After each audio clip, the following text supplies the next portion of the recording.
Proverbs 5. Pitfalls and Immorality.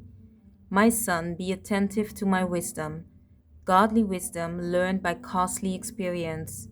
Incline your ear to my understanding, that you may exercise discrimination and discretion, good judgment, and your lips may reserve knowledge and answer wisely to temptation. For the lips of an immoral woman drip honey, like a honeycomb, and her speech is smoother than oil. But in the end she is bitter like the extract of wormwood, sharp as a two-edged sword.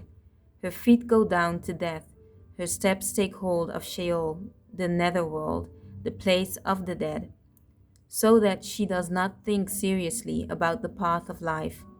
Her ways are aimless and unstable. You cannot know where her path leads. Now then, my sons, listen to me, and do not depart from forget the words of my mouth. Let your way in life be far from her, and do not go near the door of her house.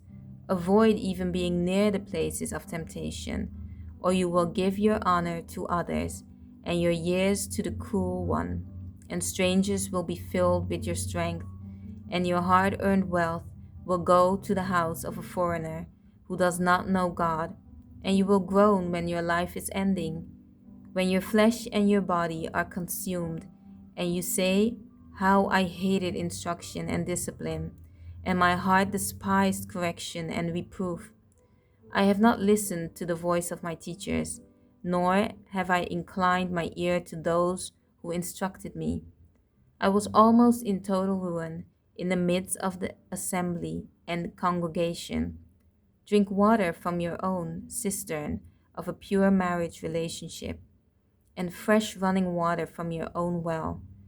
Should your springs, children be dispersed as streams of water in the streets, confine yourself to your own wife. Let your children be yours alone, and not the children of strangers with you.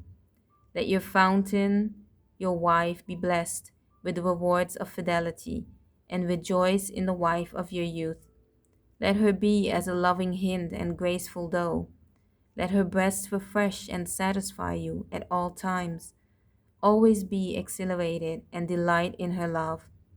Why should you, my son, be exhilarated with an immoral woman and embrace the bosom of an outsider, pagan? For the ways of man are directly before the eyes of the Lord, and he carefully watches all of his paths, all of his comings and goings. The iniquities done by a wicked man will trap him, and he will be held with the cords of his sin. He will die for lack of instruction, discipline, and in the greatness of his foolishness he will go astray and be lost. Avoid temptation in any way. Thank you for joining me on my journey. May God bless you on your journey.